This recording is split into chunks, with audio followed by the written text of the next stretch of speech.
कधी राजकारणाची बातमी तर कधी कोणाच्या हत्येची, कधी व्हायरल व्हिडिओची तर कधी कुणी केलेल्या फुटकळ वक्तव्याची। न्यूज चॅनल्स ऑन केली की तुमच्या कामाचं सोडून सगळं पाहायला मिळतं आणि हेच लक्षात घेऊन मी घेऊन आली आहे तुमच्या कामाची बातमी, ज्यात काम सोडून काहीच मिळणार नाही। दिवसभरातल्या कामाच्या बातम्या देण्याचा माझा प्रयत्न असेल, जेणेकरून तुम्ही घराबाहेर पडल्यानंतर तुमची तारांबळ होणार नाही। कुठे कुठला नियम बदललाय, काय स्वस्त काय महाग, मुंबईत कधी ट्रेनचा मेगा ब्लॉक, कधी कुठला रस्ता बंद, सगळंच मी देण्याचा प्रयत्न करेन। तुम्ही मात्र मला तुम्हाला काय गरजेचं वाटतं तेही कमेंट बॉक्समध्ये लिहायला विसरू नका, म्हणजे पुढच्या बुलेटिनमध्ये मी ती गोष्ट आणण्याचा प्रयत्न करेन। नमस्कार, मी ऐश्वर्या सावंत आणि तुम्ही पाहत आहात कामाची बातमी। सुरुवात करते सोनं आणि नवरात्रीपासून। आपल्यापैकी अनेकांच्या घरात दुर्गा माता विराजमान झाली आणि तिकडे सोन्याला झळाळी मिळाली। सोनं पोहोचलंय थेट 1,12,000च्या घरात। नवरात्रीच्या पहिल्याच दिवशी सोनं आणि चांदीच्या दरात पुन्हा एकदा झपाट्याने वाढ झाली। 24 कॅरेट सोनं प्रति ग्रॅम 430 ने महागलं असून 10 ग्रॅमसाठी किंमत 1,12,580 पर्यंत गेली। 22 कॅरेटमध्ये 400 तर 18 कॅरेटमध्ये 330 ची वाढ झाली। सतत वाढणाऱ्या किमतींमुळे ग्राहक खरेदीपासून दूर राहताना दिसतात। सणासुदीच्या खरेदीला यामुळे ब्रेक लागण्याची शक्यता आहे। किमती कमी होतील का की अजून महागाईचा झटका बसेल? कमेंटमध्ये तुमचं मत सांगा। जाऊया दुसऱ्या कामाच्या बातमीकडे। मुंबईत वेस्टर्न लाईनने प्रवास करणाऱ्या चाकरमान्यांसाठी ही बातमी सगळ्यात महत्त्वाची, कारण मुंबई ते भाईंदर हा प्रवास आता तुम्ही फक्त अर्ध्या तासात करू शकणार आहात आणि तेही समुद्र किनाऱ्यावरून। तसं झालं असं की भाईंदरची मिठागरांची जमीन केंद्रानं राज्याला दिली। आता या मिठागरांच्या जमिनीवर प्रशस्त 6 लेन हायवे तयार होणार आहे। त्यामुळे आता जो मुंबई ते भाईंदरसाठी किमान 1.5 तास लागतो, जो पीक अवरला थेट 3 ते 4 तासांवर पोहोचतो, त्यात इथला दहिसर टोलनाका म्हणजे डोकेदुखी आणि मेट्रोच्या कामामुळे खराब झालेले रस्ते म्हणजे लोकांच्या डोक्याचा ताप। आणि त्यामुळे गेल्या अनेक वर्षांपासून हा रस्ता होण्याची मागणी लागली होती। तब्बल 53 एकरची जी जमीन आहे त्यावर आता तातडीने हा महामार्ग पूर्ण केला जाणार आहे। पुढच्या 3 वर्षात हा उभारला जाईल अशी माहिती आहे। असं झालं असतं तुम्ही मुंबई सेंट्रल ते भाईंदर अवघ्या अर्ध्या तासात पोहोचू शकता। तुम्हाला वाटतं का की या रस्त्याची गरज आहे? आम्हाला कमेंट बॉक्समध्ये नक्की कळवा। मागच्या महिन्यात अर्थमंत्री निर्मला सीतारामन यांनी जीएसटी कमी केल्याची घोषणा केली, पण दर काही कमी झाले नाही। फक्त घोषणाच होती का? तर नाही, हे दर आजपासून कमी होणार आहेत। तब्बल 375 गोष्टींच्या किमती आजपासून कमी होतील। याचा इफेक्ट तुम्हाला फ्लिपकार्ट, अमेझॉनच्या मेगा सेलमध्येही दिसेल। शिवाय तुमच्या स्थानिक दुकानांमध्येही या गोष्टींच्या किमती कमी होणार आहेत। त्यामुळे तुम्ही जुन्या दर असलेल्या वस्तू घेत असाल तर थोडं थांबा आणि आधी बाजारातला दर चेक करा। तर तुम्ही काही खाण्यापिण्याच्या गोष्टी घेत असाल, जसं की पनीर, ब्रेड, डाळी, धान्य, दूध आणि इतर खाण्यापिण्याचे पदार्थ, तर तुम्हाला 1ही रुपया जीएसटी भरावा लागणार नाही। आधी या सर्व गोष्टींवर 5% जीएसटी द्यावा लागत होता। हेच नाही तर तुम्ही कुठला इन्शुरन्स घेत असाल, जसं की health insurance, term insurance, accident insurance, तर तुम्हाला त्यावर कुठलाही टॅक्स द्यावा लागणार नाही। आधी यावर 18% जीएसटी द्यावा लागत होता। हेच नाही तर औषधांवरही लागणारा 18% जीएसटी पूर्णपणे माफ आहे। त्यामुळे औषधांच्या किमती कमी झाल्या। तुमची मुलं शाळेत असतील आणि त्यांना वह्या पुस्तके घ्यावी लागत असतील तर अशा शालेय साहित्यावर आधी 18% जीएसटी होता, तो आता थेट 5%वर आलाय।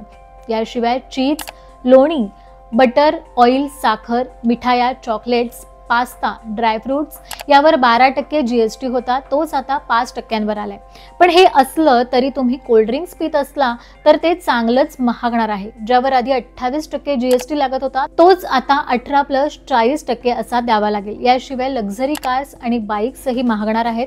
तंबाखू आणि तंबाखूजन्य पदार्थही महागणार आहेत। तुम्हाला काय स्वस्त काय महाग डिटेलमध्ये पाहायचं असेल तर टाइम्स नाउ मराठी आमच्या वेबसाईटची लिंक मी डिस्क्रिप्शनमध्ये देत आहे, ती चेक करा। तुम्हाला डिटेलमध्ये सगळी माहिती मिळेल।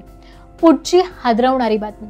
नवरात्रीत तुमच्या मुलींना गरबा प्रॅक्टिसला पाठवत असाल तर त्यांच्या सुरक्षेची योग्य काळजी घ्या, कारण मध्य प्रदेशात अशी एक घटना घडली आहे ज्यानं सगळं हादरवून टाकले। आधी हा व्हिडिओ पहा।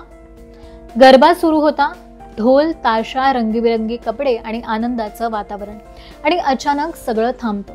शनिवारी रात्री खानपुरा, मध्य प्रदेशमध्ये एका धर्मशाळेत महिला आणि तरुणी गरब्याचे सराव करत होत्या। अगदी उत्सवमय वातावरण आहे, तेवढ्यात तिथे 2 महिला आणि 4 तरुण पोहोचतात आणि थेट गर्दीतून एका तरुणीला ओढून नेतात। हे काय चाललंय अशी प्रतिक्रिया देण्याआधीच त्या तरुणीला जबरदस्तीने फरफटत गाडीकडे नेलं जातं. विरोध करणाऱ्या एका तरुणाला ढकलून दिलं जातं आणि एक जण तर पिस्तूल घेऊन उभा होता. कोणी पुढे येण्याचं धाडस करत नाही. कारण काय तर त्या तरुणीने प्रेमविवाह केला होता आणि कुटुंबियांना तो मान्य नव्हता.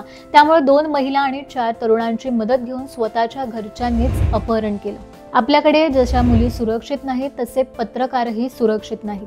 नाशिकच्या त्र्यंबकेश्वर परिसरात रविवारी विविध वृत्तवाहिन्यांच्या पत्रकारांना मारहाण करण्यात आली, ज्यात झी 24 तासचे योगेश खरे, साम न्यूजचे अभिजित सोनावणे आणि पुढारी न्यूजचे किरण ताजणे यांना हप्ता वसूल करणाऱ्यांनी मारहाण केली. या घटनेनंतर या गावगुंडांना अटक करण्यात आली आहे. प्रशांत सोनावणे, शिवराज आहेर आणि ऋषिकेश गांगुर्डे असं या आरोपींचं नाव आहे. या सर्व आरोपींना कोर्टात हजर करण्यात आलं, ज्यानंतर कोर्टानं या सगळ्यांना 2 दिवसांची पोलीस कोठडी सुनावण्यात आली आहे. या मारहाणीत किरण ताजणे हे गंभीर जखमी झाले आहेत. या घटनेनंतर मुख्यमंत्री देवेंद्र फडणवीसांसह एकनाथ शिंदेंनी गंभीर दखल घेतली. पार्किंगच्या वादातून हा हल्ला झाल्याचं म्हटलं जातं. 3 तरुणांना भिवंडीमधून अटक, दहशतवादी कारवायात सहभागी. उत्तर प्रदेश दहशतवाद विरोधी पथकाने शनिवारी भिवंडीतील 3 तरुणांना अटक केली.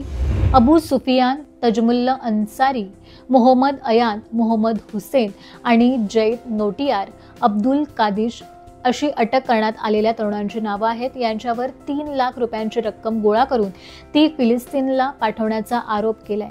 संशयास्पद आर्थिक व्यवसाय आणि दहशतवादी कनेक्शन असल्याच्या माहितीच्या आधारे UPSTने गुलजार नगर, शांतीनगर आणि निजामपुरा भागात छापेमारी केली. प्रथम अबू सुफियानला ताब्यात घेतल्यानंतर त्याने उर्वरित दोघांची माहिती दिली. यानंतर स्थानिक पोलीस ठाण्यांच्या मदतीने उर्वरित दोघांनाही अटक करण्यात आली. अटक केल्यानंतर शनिवारी रात्री उशिरा या 3ही तरुणांना पुढील तपासासाठी लखनौ येथील ATS कार्यालयात नेण्यात आले. या तरुणांवर दहशतवाद्यांना आर्थिक मदत केल्याचा गंभीर आरोप असून तपास यंत्रणांकडून सखोल चौकशी सुरू आहे. ओला उबेर महागणार, कसं असेल नवं भाडं? तुम्ही जर का प्रवासासाठी ओला उबेर बुक करत असाल तर ही बातमी नक्की पहा, कारण आता ओला उबेरचे दर चेंज होणार आहेत. मंगळवारपासून राज्यात कॅब चालकाकडून शासकीय भाडे लागू होणार आहेत. ओला उबेर रॅपिडोवर निषेध राज्यातील कॅब चालकांनी मंगळवारी 23 सप्टेंबर 2025 पासून नव्या शासकीय नियमानुसार भाडे आकारणी सुरू करण्याचा निर्णय घेतला. या निर्णयामुळे प्रवाशांना भाडेवाढीला सामोरं जावं लागणार आहे. भारतीय गीक कामगार मंचाचे अध्यक्ष डॉक्टर केशव क्षीरसागर यांनी माहिती दिली आहे की ओला उबेर आणि रॅपिडो या कंपन्यांनी भाडे नियंत्रणाच्या नावाखाली कॅब चालकाच्या उत्पन्नावर मर्यादा घातली आहे. कमी भाड्याच्या वेळेत चालकांना जबरदस्तीने सेवा द्यायला लागणार आहे, तर भाडे वाढले की कंपन्यांचे स्वतःचे वाहन चालक धावत होते असा आरोप त्यांनी केला. या संदर्भात परिवहन आयुक्तांकडे तक्रारी केल्यानंतर 18 सप्टेंबर 2025 पर्यंत या 3ही कंपन्यांच्या त्यांच्या ॲप्समध्ये नवीन शासकीय दर दाखवण्यासाठी मुदत देण्यात आली आहे. मात्र 48 तास उलटल्यानंतरही कंपन्यांनी नियमांचे पालन केले नाही. त्यामुळे या कंपन्यांच्या बेकायदेशीर वागणुकीचा निषेध म्हणून आता सर्व कॅब चालक शासकीय परिपत्रकानुसार दर आकारतील. काही चालकांनी शासकीय दर लागू न केल्यामुळे प्रादेशिक परिवहन विभागाकडून दंडही आकारण्यात आलाय. त्यामुळे कॅब चालक आता नवीन दरांची अंमलबजावणी कटाक्षाने करतील असं क्षीरसागर यांनी स्पष्ट केले. यासोबतच FIR झालेल्या ओला उबर आणि रॅपिडो या 3ही कंपन्यांना सरकारने ब्लॅकलिस्ट करण्याऐवजी महिन्याभराचे प्रोव्हिजन लायसन्स देऊन रेड कार्पेट सन्मान दिला जात असल्याचा आरोपही त्यांनी केला. राज्यातील कृषी अभ्यासक्रमांना यंदा विद्यार्थ्यांकडून चांगला प्रतिसाद मिळाल्याचं दिसून आलं असलं तरी काही महाविद्यालयांना अपुरी विद्यार्थी संख्या ही मोठी अडचण ठरली आहे. 2025-2026 या शैक्षणिक वर्षासाठी राज्य सामायिक प्रवेश परीक्षा कक्षामार्फत कृषी अभ्यासक्रमांच्या एकूण 17,660 जागांपैकी 14,417 जागा भरल्या गेल्या असून केवळ 2,937 जागा रिकाम्याच राहिल्यात.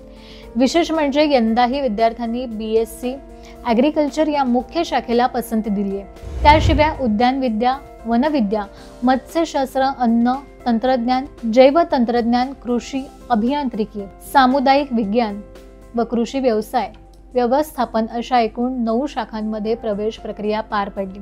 मात्र विद्यार्थ्यांच्या अपुऱ्या प्रतिसादामुळे राज्यातील 8 कृषी महाविद्यालयांना बंद करण्याचा निर्णय घेण्यात आला आहे. यामध्ये दापोली कृषी विद्यापीठाची 4 महाविद्यालये आहेत. रत्नागिरीतील डॉक्टर बुधाजीराव मुळीक कृषी अभियांत्रिकी व तंत्रज्ञान महाविद्यालय, कृषी जैवतंत्रज्ञान महाविद्यालय, मुरबाडमधील उद्यानविद्या व कृषी अभियांत्रिकी महाविद्यालय आणि राहुरी विद्यापीठाशी संलग्न पुणे, धुळे, अहिल्यानगर आणि सोलापूर येथील प्रत्येकी एक महाविद्यालय यांचा समावेश आहे। या सर्व महाविद्यालयात विद्यार्थी संख्या अपुरी असल्याने ते बंद करण्यात आले आहे। महाराष्ट्रात ऑनलाईन लर्निंग लायसन्ससाठी घेतली जाणारी चाचणी सध्या तात्पुरती थांबवली जाणार आहे, कारण ही चाचणी आता अनेक ठिकाणी चुकीच्या पद्धतीने दिली जात असल्याचं समोर आले। काही जण लायसन्ससाठी स्वतः परीक्षा न देता इतर कोणाला तरी बसवून चाचणी देत होते आणि तरीही पास होत होते। ही बाब फारच गंभीर असल्याने ही चाचणी थांबवण्याचा निर्णय घेतला आहे। परिवहन मंत्री प्रताप सरनाईक यांनी सांगितले की ऑनलाईन पद्धतीत अनेक त्रुटी आढळल्या, माहिती बदलता येते आणि उमेदवारी नसतानाही चाचणी देता येते, हे खूपच धोकादायक आहे। त्यामुळे ही प्रणाली अधिक सुरक्षित होईपर्यंत ही चाचणी बंद ठेवण्यास परिवहन विभागाला सांगितलं आहे। अनेक तरुण 18 वर्षे पूर्ण होताच लर्निंग लायसन्स घेतात आणि त्याचा वापर पक्क्या लायसन्स सारख्या करत आहेत। त्यामुळे अपघातांची शक्यता वाढते। तसंच इतर राज्यांप्रमाणेच जसं की केरळ, झारखंड, महाराष्ट्रातली प्रत्यक्ष RTO ऑफिसेसमध्ये जाऊनच चाचणी द्यावी लागते का, याचा विचार सुद्धा सुरू आहे। राज्य सरकारने आता सगळ्या प्रकारांची चौकशी करण्यासाठी तज्ज्ञांची समिती नेमली आहे। ही समिती अहवाल देईल, त्यानंतर सुधारणा करून पुन्हा प्रक्रिया सुरू केली जाईल। प्रताप सरनाईक यांनी सांगितले आहे, हे सगळं तुमचं लायसन्स सुरक्षित आणि विश्वासार्ह राहावं यासाठी केलं जाते।